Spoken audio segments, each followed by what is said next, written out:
Hey, my name is Dale Garland, and it's been my pleasure for the last 39 years to call Durango home. And 26 of those years, I've had the privilege of working at Durango High School, where I've had a chance to interact with many of your sons and daughters.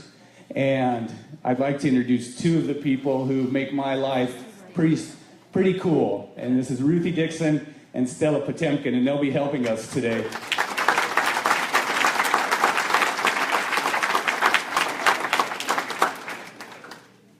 As a longtime resident and an elected official, I've learned something about the voters and the people of Southwest Colorado, and that is that the qualities and the character of our elected representatives are much more important than the letter behind their name.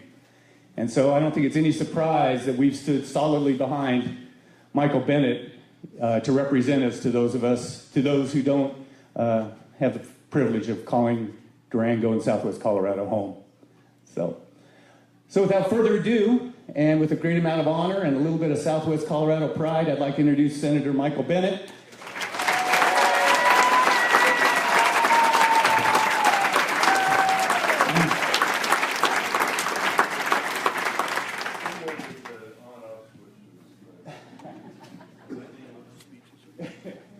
Bedeviled by technology. Can you hear me? Yeah.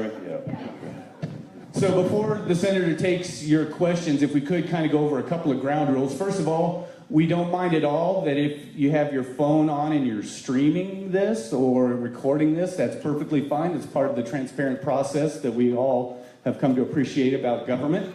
However, we would ask that you set it to stun or vibrate or something like that, so it's not interrupting things.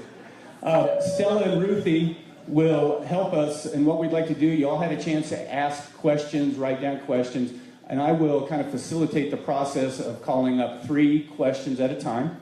And if you would, please come to this microphone here, and we will have the senator answer your questions and that kind of thing. And then after the second question, I'll call 3 more up, and we'll just kind of keep the process going, okay?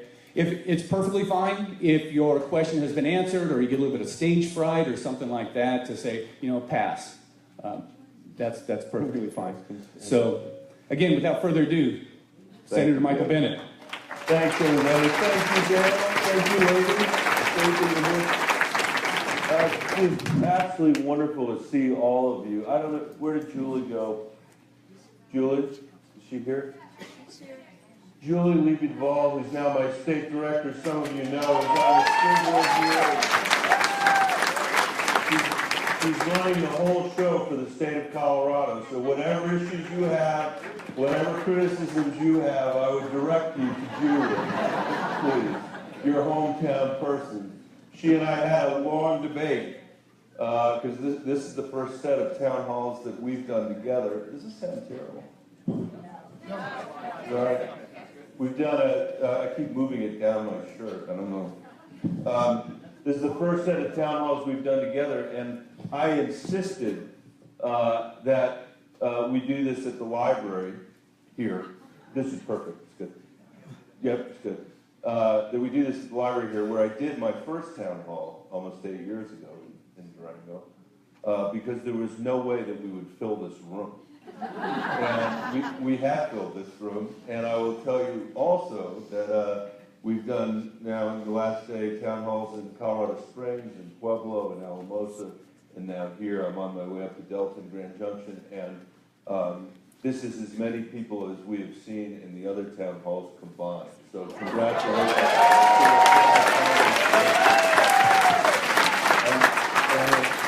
I'm not going to go on long because I really want to spend the time in a conversation with all of you. I'm happy to take any questions or any criticisms on any topic or suggestions or observations. But since these students are here, there is one thing that I want to talk about, and that is about fake news.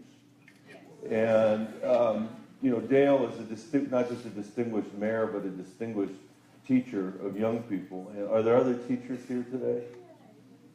Some, yeah.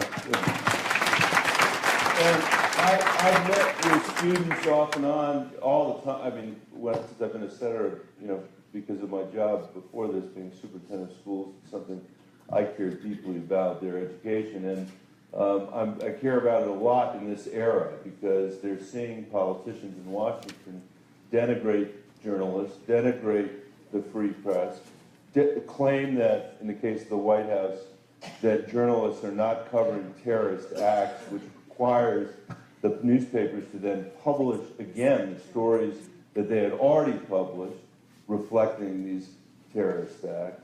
Journalists who have been beheaded in the Middle East to bring us the story about Syria, the story about ISIS, and who are treated by this White House as though they're just a complete nuisance or a fraud.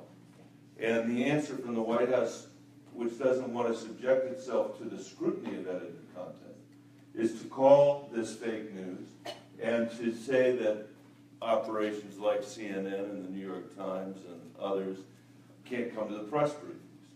And that's not what we ought to be teaching this generation of people about how democracy works.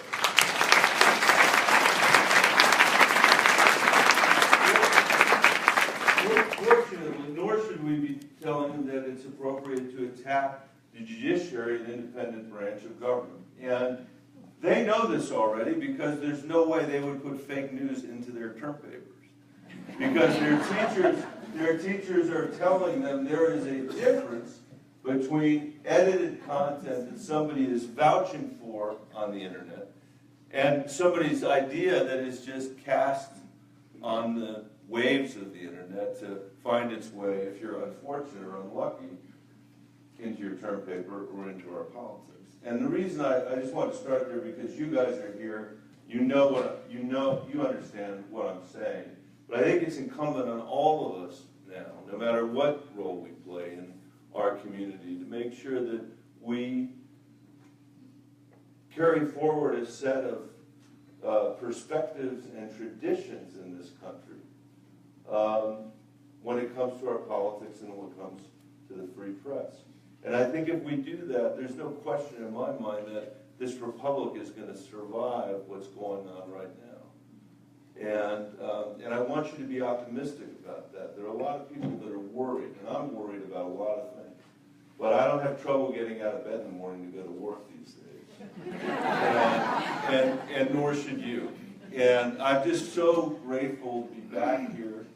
I'm so grateful for the work we've done together on Hermosa Creek, for the work we've done together. The work that we've done together on this beautiful river and the work we're going to continue to do to make sure that people's costs have been restored and that we're back to where we were before that horrible accident. I also want to thank John Whitney, who's here somewhere.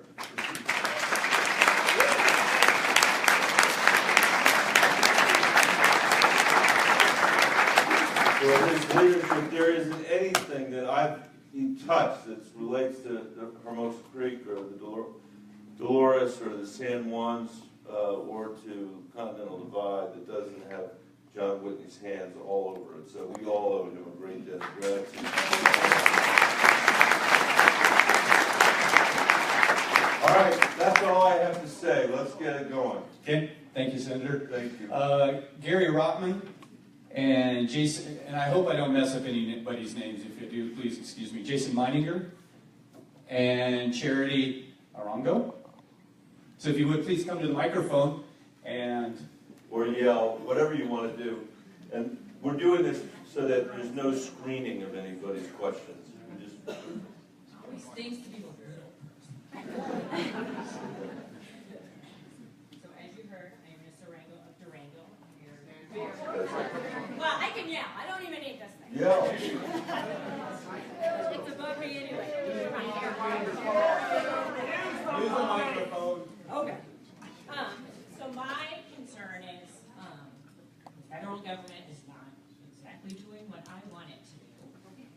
And so my concern is how much pull do you have in our state to kind of counterbalance things like clean water, healthcare access, higher education funding? What can you do here to make our local lives better? Thank you. So, Charity, first of all, I would say, and I did say, and those of you whose paths I crossed during the campaign season know that I was saying this, which is that I really believe that the federal government's priorities and policies have become decoupled from the American people's priorities and policies. And certainly the concerns of people in southwestern Colorado, I believe that completely. I would never have thought that the remedy for that would have been electing Donald Trump as president. But that's where we find ourselves. And I think that part of the reason why we find him there is a sense among the American people that there's been a lack of responsiveness to what people's main concerns are. And you mentioned some of them. I mean, let's see, higher ed. Clean air and water, because that's where we're going to start. And then healthcare. So let me take those in turn. That's a lot of stuff. Higher ed, we face a crippling problem in our country, which is we've made it more and more expensive for people to go to college, and we're providing less and less taxpayer support. A lot of that has to do with the intersection of state government policies and the federal loan program, and the result is that kids that are now going to college and graduating, on average, in our state, are going to need 22 years to pay back their student loans, and are going to need to make all kinds of decisions they shouldn't have to make about not starting a business or living at home with their parents or they can come live at my house. That's a whole series of things that relate to a loan program that's done nothing to incentivize universities to keep their rates low. It has to do with the fact that Medicaid has crowded out the state budget, so we're not supporting higher education anymore. And these are generational challenges for us. We've got to work through them, and I hope I'll have some influence on that. I'm on the education committee. I've been working hard there to make sure that we can provide students with things like year-round Pell Grants so we can get them through college faster. On clean water and clean air, and let me just add climate onto that as well. We now have, as the administrator of the Environmental Protection Agency, a person who, after he was confirmed, repeated again that he doesn't believe that climate change is real and he doesn't believe that humankind is contributing to climate change. That is an outlier's position, to say the least. And what we know, we don't know a lot yet about President Trump's budget, but we know that he's cutting 30% out of the EPA, and he's targeted in specific the folks that are working on clean water and the people that are working on climate. Why he doesn't want scientists in the federal government, I don't know, but he apparently doesn't, for the same reason that they've also zeroed out the satellites that are telling us what's happening on planet Earth and showing us the photographs. So what can I do about that? I can fight that every step of the way, and I will fight that every step of the way.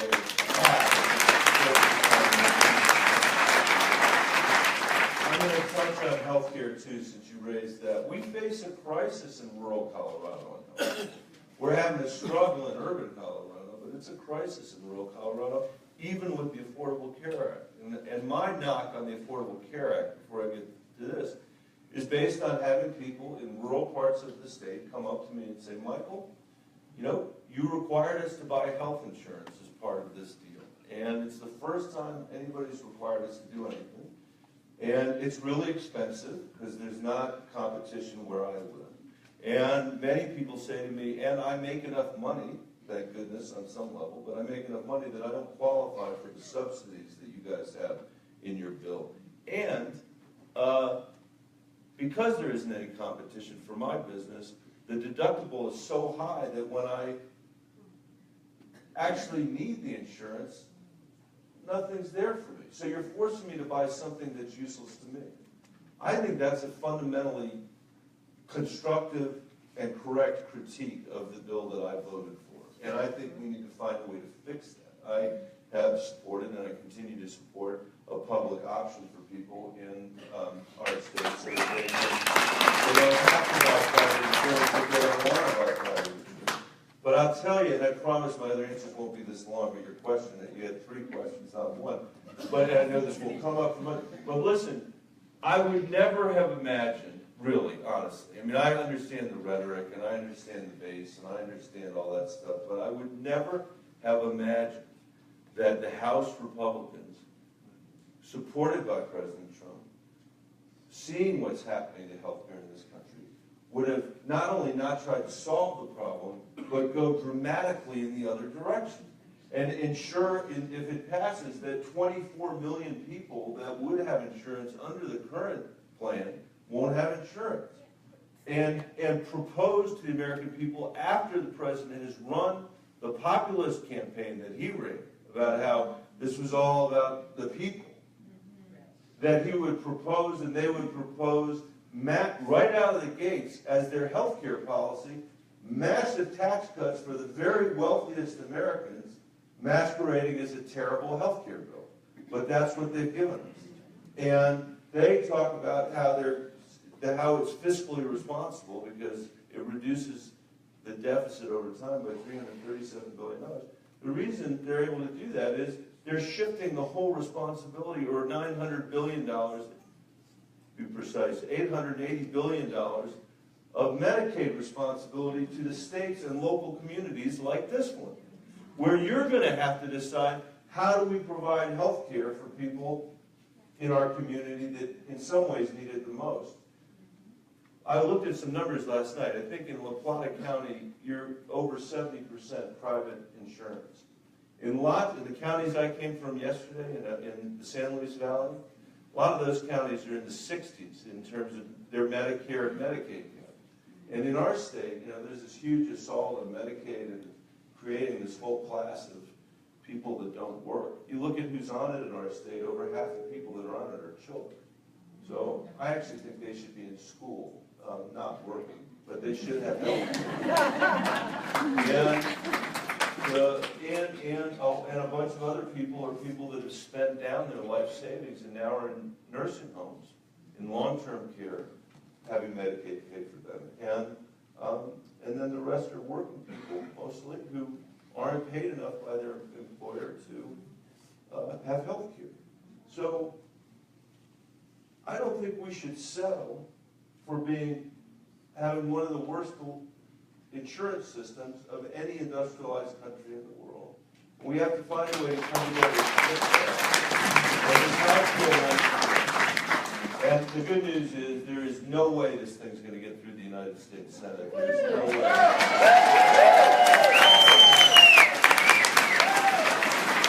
I don't even think at this point it could get through the House of Representatives. I can tell you this, if I were in a job, if I were representing the state of Colorado on this issue, there is no way I would vote for this bill. So, thank you. Jason Meininger. I'm sorry. Thank you. Good morning, Senator. Welcome. First, I want to compliment you on the work that you've done on Hermosa drainage and other drainages. Public lands, I think, are the foundation of the West. They definitely set us apart from anything. When it comes to clean air and clean water, that begins with headwaters. That begins with the mountains that you see up the window. This is the foundation for our communities. This is the foundation for how I raise my children, how a lot of other people raise their children, how they were raised. I would encourage you, I don't have a question, just to defend public lands and to truly keep access to public lands and these people you see before you, because that is a value that we hold. Also, just secondarily, besides just the value, Parks and Wildlife identified over $250 million just in La Plata County from hunting and fishing, not including any other outdoor recreation, which puts us close to $500 million in our local economy because we have so much public lands. So I would it is a huge issue for us, and it's a huge issue for me, and I would encourage you to do anything within your powers to keep public hands and public lands. Great.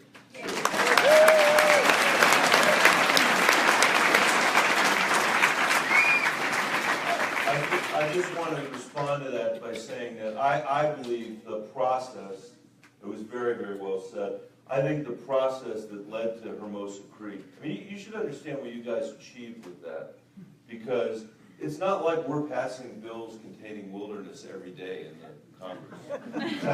In fact, in those 2 sessions of Congress, now you can add a third, in those 2 sessions of Congress, there were only 5 bills that passed that had wilderness. And one was the Hermosa Creek Water. In Colorado, in just a few years, period of time, was able to do Hermosa Creek, Chimney Rock for under the Antiquities Act, and Browns Canyon with my friend Mark Udall, which we were able to get done. No other state can say they did that.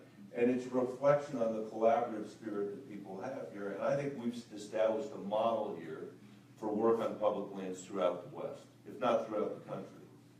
And we got to keep it going. So I'm ready to do the San Juan's bill, and I'd like to have some partners from my delegation on that. And if you can do anything about that, I'd really appreciate it.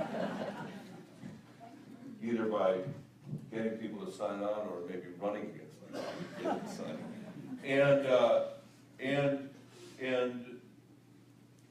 And our state, unlike some other states, continues to strongly support the Antiquities Act. So that's why I support the Bears Ears designation.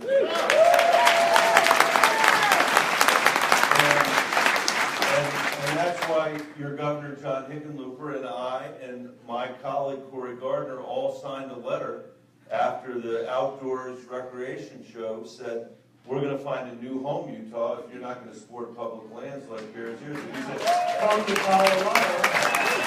And we're trying to get them here. I had them in my office just last week because it is about our culture, it's about our heritage, and it's about our economy too. And increasingly, people are able to make a decent living in rural parts of our state because of our outdoor recreation industry. And it's becoming stronger and stronger and stronger. Last point is this, on the headwaters. This is something that keeps me awake at night. Our forests are in terrible condition. Terrible condition. And last year was the first time that the Forest Service actually spent more money fighting fires. Over 50% of its budget was spent fighting fires instead of doing the mitigation that's needed to prevent them. I met somebody this morning who said hello and mentioned that I had been here several years ago with some veterans who were working to do fire mitigation in our forest. We could do that all over Colorado. Those veterans, they were doing that mitigation here several years ago, were saying to me they loved it because they were outside, they were working in a team, they were learning a skill, and they could get hired on to one of those federal agencies. We should have a program for veterans that does that. We should have a program for mitigation. And I regret to tell you that one thing I know about the President's budget is he cuts the Department of Agriculture, where the Forest Service is, by 22%, and actually cuts the Forest Service budget. So there's a lot of work for us to do. Oh, and one last point, sorry, on this. Just as he said, what I've been trying to convince people in Washington is that if you are downstream from Colorado, and virtually everybody is downstream, one way or another, you need to care about what's happening in these headwaters, and that's why you got to care about whether or not we're doing what we need to do with these waters. Gary, before you start, I hope we got it right. Davey Quinlan or Danny Quinlan, and Kathy Barrett, and Jodelle Johnson. Also. Yes, Gary Rotman, and I will basically defer my question because you've all already said a few things about climate change, but just to reiterate, I don't know where the country's going to be in 2018, but I am certain that the CO2 is going to be up and that the global temperature is going to be up. And so I'm sure other people will bring this same topic up, and I know you're concerned about it. Yesterday we heard that it's just a waste of money to spend money on researching climate change, and I'm not going to call it climate change. It's really global warming. So not really a question. But thank you for your. Thank you. It's this thing. This goes back to the fake news question, because as all of you know, the evidence is in on global warming, and 16 of the last 17 years have been the hottest years on record.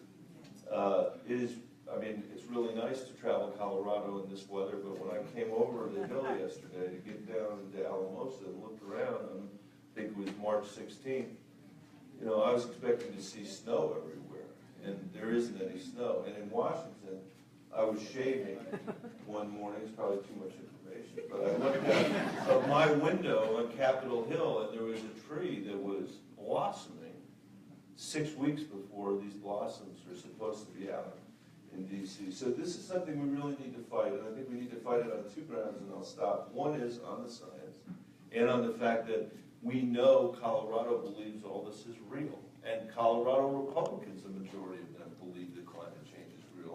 We need to do something about it when you poll people and ask them. But we also have an argument, very strong argument on the jobs front.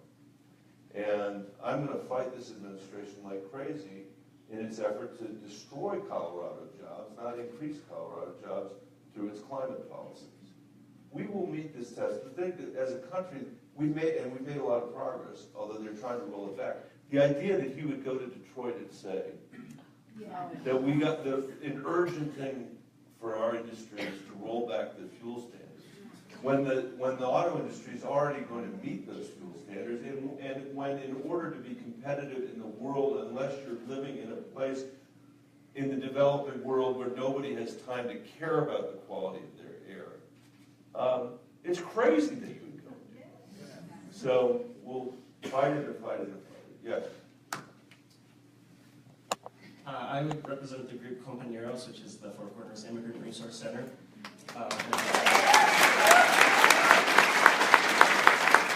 And I work very closely with the immigrant community locally here in Southwest Colorado. We are living in a time of extreme fear. I know 2 people personally, good friends of mine, who've gotten picked up since the election, who have no criminal convictions, or at least nothing that justifies tearing families apart. There's a family now, their breadwinner's gone, they have to pay immigration bail, they have to pay an immigration attorney. What can we do now? I know you're working on the Bridge Act, which is great. I think that deserves a round of applause. In addition, so the Bridge Act is working with Dreamers, but what can we do for parents of U.S. citizens? What can we do for parents of Dreamers? What can we do and when we look at the president's budget, we see the costs associated with this deportation machine. So we're seeing that the most humane solution is also the most cost-effective and the most fiscally responsible. So what can we do to expand legal status for the people who are here working? So thank you for your work, by the way, on all this. When I hear somebody, and this is a daily occurrence in my life now, talk about their family being split up, the kinds of things that you were just talking about, there is a thing that just happens in my gut where I just start to feel so discouraged about what's happening. And if you don't feel that or some sense of alarm or terror, as I said during the campaign, I would just, as a thought exercise, substitute your ethnicity or your religion or where your parents came from or the language they spoke for the words that are coming out of some of these politicians' mouths in Washington, D.C. I met on Saturday with a group of people that many of whom I've known for 20 years and worked with for 20 years, leaders of the Latino community in Colorado, frankly, but also specifically Denver. And when I first encountered these folks, they had already been fighting on civil rights for 30 years when I met them. And now some of them are in their 70s, and they cannot believe how far backwards we've gone. They can't believe it. The rhetoric and the policies that are happening here, the result of the election. And the fighting to keep families united, and fighting to just keep kids from being terrified. I had a principal from one of my old schools in the Denver public schools come to see me in Washington. He made a special trip. He was there for some other reason. And he brought a book of tweets that his kids had written to the president. And some other things. He said, Michael, I need you to come back to Bruce Randolph schools in the neighborhood and just sit with the kids. You know my kids, and talk to them about what's happening here. Because so many of the families have either been threatened with deportation or actually have faced deportation. The Bridge Act is a small part of this. It's an important part but it's not sufficient. And it's not sufficient for the reason that you said, because if you are protecting the dreamers but sending their parents away, That's pretty cold comfort for those students who know no other country but the United States of America.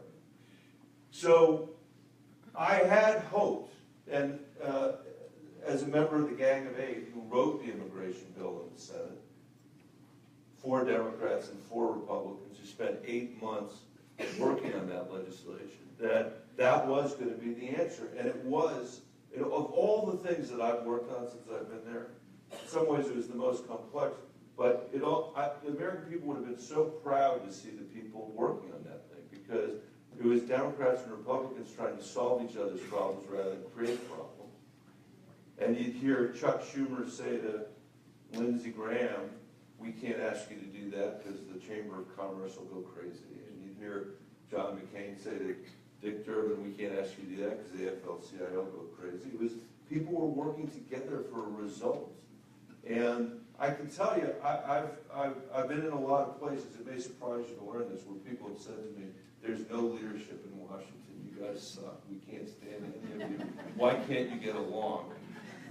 And I've said in response to that over and over again that at least at that moment, the finest legislative leadership I've seen was the leadership provided by John McCain, Jeff Flake, Marco Rubio, and Lindsey Graham, the 4 Republicans who sat in that room, knowing exactly what the base of their party would say about them being there, but doing it because it was the right thing to do for their country and the right thing to do for their party. I've had the chance, I've had one meeting at the White House with the president, and my suggestion in that meeting, you want to talk about other things, but my suggestion in that meeting was that he looked very closely at the Gang of Eight bill, because it's the only bill that's passed either House of Congress that actually provides border security. It's the only bill that actually provides internal security so that small businesses aren't expected, and communities aren't expected to be the INS. It's the only bill that creates a pathway to citizenship for the 11 million people here that are undocumented. And it's the only bill that does what needs to be done for agriculture and other businesses who are short of labor that they need to do the work we need to do in our country. This isn't about screaming at each other. It's an acknowledgement that we are a nation of immigrants, that's a huge strength of ours that a lot of other countries do not have and we do possess. And that we are a country that subscribes to the rule of law and needs to subscribe to the rule of law. Those are 2 important principles that animate this legislation. So one thing I would say is if you haven't followed that piece of legislation, go back and take a look at it. By the way, fiscally responsible, it had massive deficit reduction as a result. The board, it added 2 points or 2.5 points of GDP growth in the first 10 years, 5 points over 20 years. Unlike Donald Trump's bill, it doesn't tax the American people to pay for the border security. The border security is paid for by fees people are paying to get right with the law and get on a position to get a pathway to citizenship, which I think is a much more appealing way to fund the legislation than a 20% tax at the border that's going to be on the American people. So, sorry to take so much time on this, but I care deeply about this.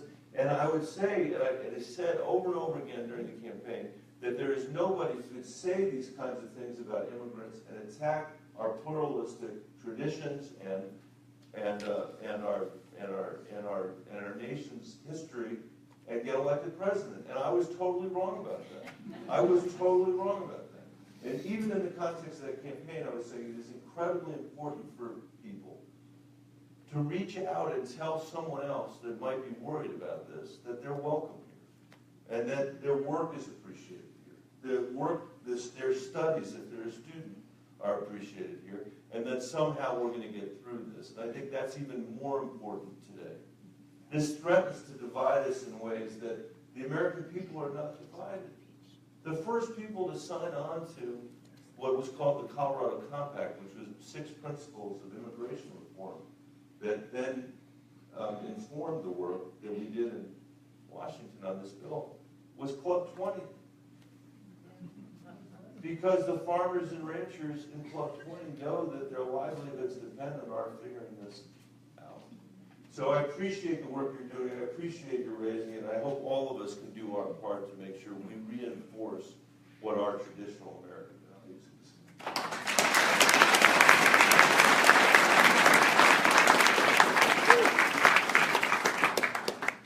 My name is Kathy Barrett. I am a member of the Immigration Committee of the local Indivisible, 750 members strong now.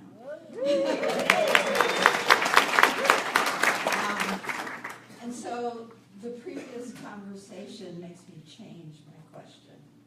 And the question is, Here, I'll give you a green card.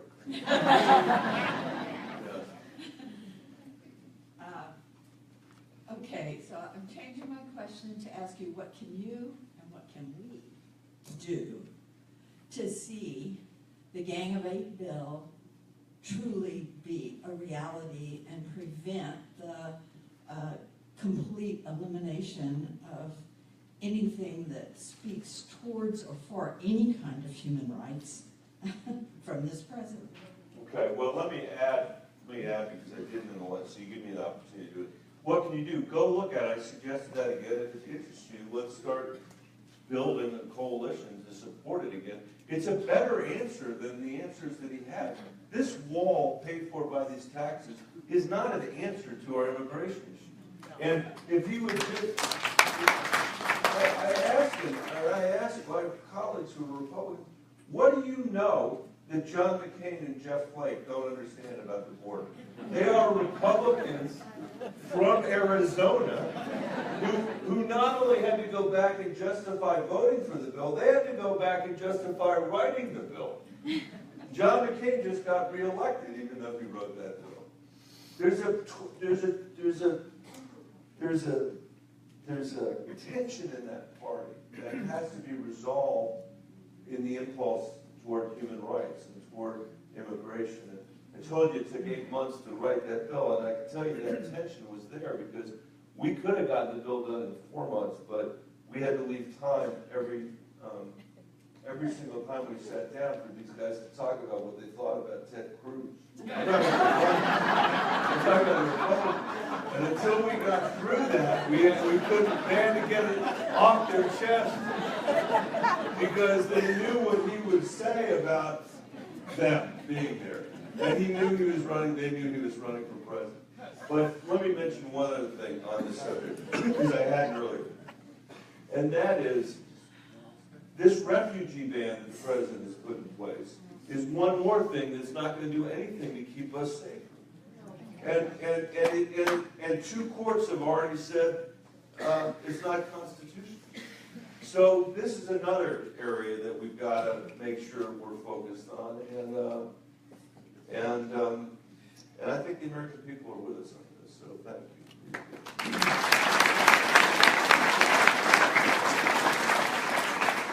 you. Is Jodelle Johnson? Jodelle, your name was drawn. Okay. How about Jeremy Garncars? What's this? Are you Jodelle? Oh. And then Jeremy Breach Kinsella and Kate Greenberg. Hi. Hi, I'm concerned about the new Health Care Act that they're trying to pass, and the fact that it's trying to take away women's rights to health care, and the damage that it will do to Planned Parenthood. Thank you.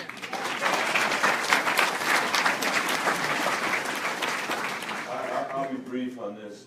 Whatever the failings of the Affordable Care Act, one of them was not that for the first time in the country's history, being a woman was no longer a pre-existing condition when it came to getting money.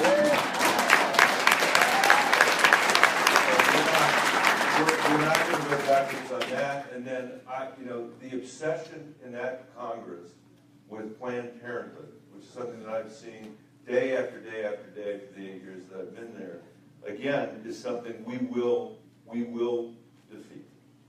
And that's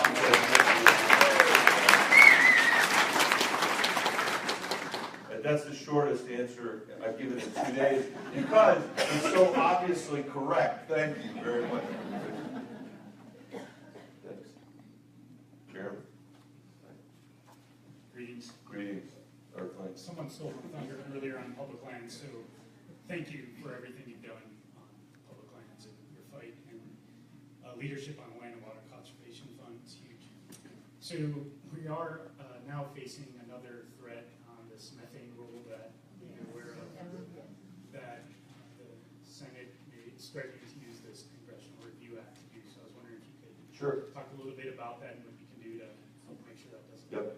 So two quick things. Again, I'll be very quick in my answer. One, thank you for your support of the Land and Water Conservation Fund. And I'm not a paid advertiser for him in any way, but I think you should know that my colleague Corey Gardner has now come on board as a supporter of.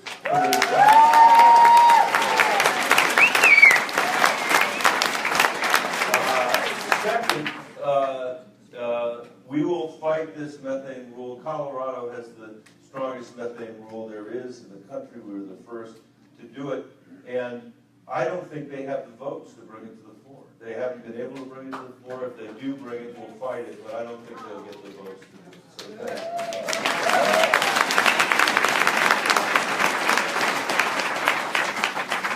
I think I might have misspoke. Is it Bria?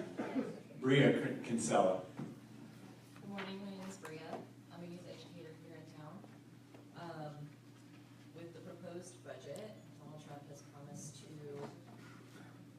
is that better?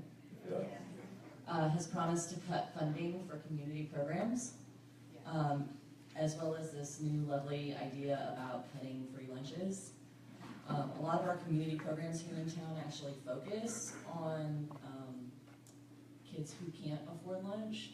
So if they're cutting both, is there a way that Colorado is going to support us here? Because you know how high those numbers are for us. I think if there's somebody who's willing to associate themselves with me in terms of employment, could I have some water or hot water? Ideally some hot water. Hot water? That would be ideal, but I'm happy to have water. It's going to be very hard for the state to fill in the gaps that the federal government is leaving behind. It's a really great question, though. People tend to just look at the federal cuts and say, well, there's nothing we can do about it. Maybe there is something we can do about it, about the states. We've got a real challenge in Colorado because of Tabor. And the result of that tax regime is that local communities like yours have had to raise the sales tax over and over again to fill the breach that in many other places is funded by states or funded, in some cases, I guess, by the federal government. So I don't have a creative idea on what the state can do, and I don't want to commit on picking up with anything to get mad at me. But what I will commit to do is to fight these cuts. That 22% cut in agriculture, you know what that is about? That's about making it harder for poor kids to get their free lunch at school. And a lot of kids in our state, I regret that this is true, but a lot of kids in our state and in my old school district, the only meal they get that's predictable is that school lunch. And there are things, I was working on with the last administration that would actually increase the accessibility of kids, especially in rural America, to those meals, not just during the school year, but during the summer as well, when people like you are working with them. I'm not, we have had this great economic comeback as a country. We really have. I mean, the economy is so much better than it was when President Obama took office, even before Donald Trump took office. The guy goes to Detroit and talks about like 300 jobs. Barack Obama saved the auto industry in this country. And we have, but notwithstanding how well our economy is doing, all of you know about the huge opportunity gap and the huge wealth gap and income gap that exists in America. And it's something that we haven't seen since the 1920s, and it affects our kids most of all. 22% of the kids in America are living in poverty right now. And we need an answer for that. I am 100% for making government more effective. I want it to be good. I want it to be effective. I want to get rid of stuff that doesn't work. And a lot of it is ineffective. And a lot of it doesn't work. But this whole anti-government crusade we're seeing on the other side, which leaves no safety net that you're providing to kids to get them from a place where they're not going to be able to participate meaningfully in the democracy or meaningfully in the economy, to a place where maybe they have a shot to do that. is something that needs to be protected and preserved. So I'm going to start just by fighting to keep what we have, and then we can work together to see if the state can do something else. So thank you.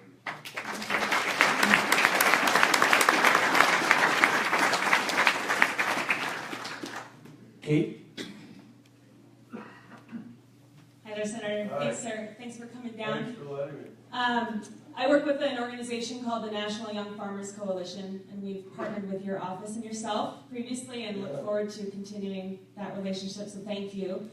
As you mentioned, the budget that came out yesterday is threatening to cut 21 or 22% from the USDA budget.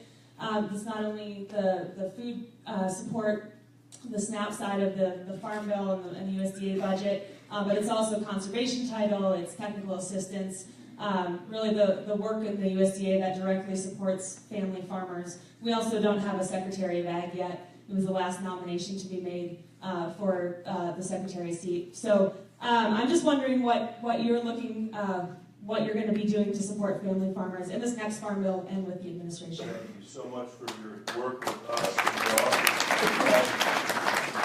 When I went back there, as you know, I first got into office, and Mark Udall was my senior senator, and he was not on the Agriculture Committee. So the first committee I asked Harry Reid to be appointed to was the Ag Committee, because it's so important to our state.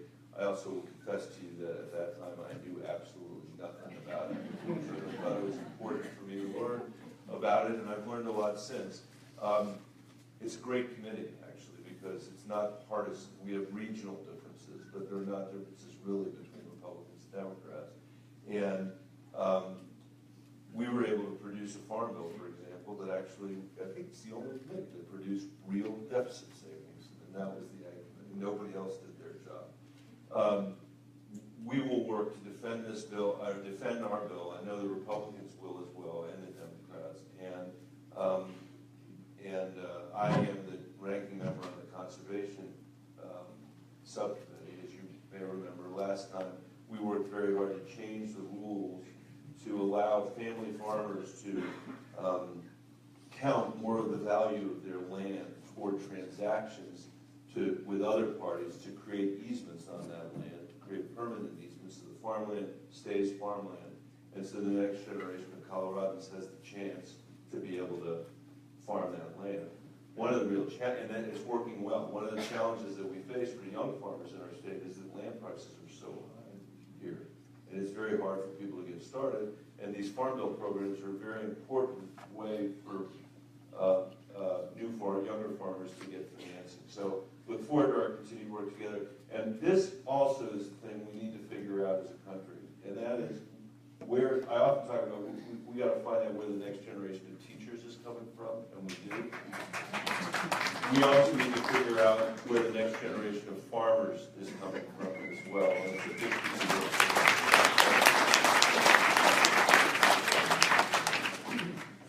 I know Senator Bennet could go on for much more time than we have, but this will be the last question. Oh my God. I know. Is that true? It is true. It's true because John Whitney said it's two more. Two more. You're killing me here. Mandy Wynn.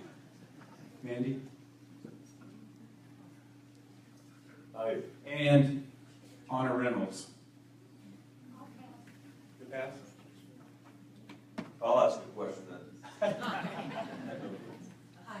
Hi. Just getting my voice back, so I'm going to use the microphone for sure. I'm Mandy Wynn from the Women's Rights Committee of our local Indivisible, Durango. And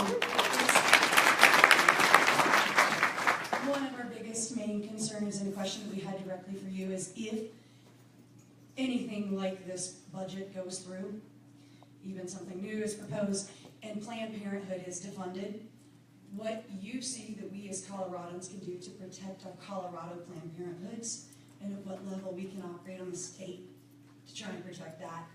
Well, first of all, if I'm wrong, I'll have to come back and take a beating on this, but I don't believe they're going to be successful. All right. Look, once again, yesterday there was a poll out that showed that the second, I think it was first or second most trusted organization in America is Planned Parenthood. Yeah. So I think that, and so let's talk about what we have to do if we fail to achieve what I think we're going to be able to achieve. I want, because I don't know when I'm going to see this many of you again, I wanted to mention one set of things that I continue to worry about. I know some of you know that I continue to worry about this. I want all of you to be thinking about it too, which is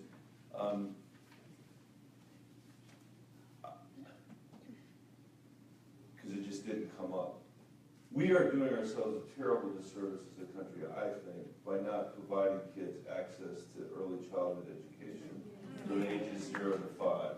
And if I could assure myself, and the reason I worry about that is because poor kids that end up in kindergarten have heard 30 million fewer words individually than middle-class kids have heard. And then we've got school systems all over our country and all over our state where there is not a K-12 school that people who had a choice would want to send their kid. There are a lot of them where there is a K-12 school that fits that bill. For a lot of kids living in poverty in this country, it's not true. And for a variety of reasons we touched on earlier, we've made it very difficult for people to afford college or things north of a high school diploma that will give them the skills they need to be able to compete in the 21st century. And that's a set of issues and objectives, I think, that we as a country need to wrap our head around. It didn't come up at all in this presidential campaign. It seldom comes up in conversations that I have, but I wanted to raise it with all of you just because I'm worried a lot about it. And I think there's a lot of opportunity there if we get it right. Thank you for letting me represent you in Washington. It is such a privilege. You're such awesome people in an incredible community, and I hope you'll let me come back. I got to go.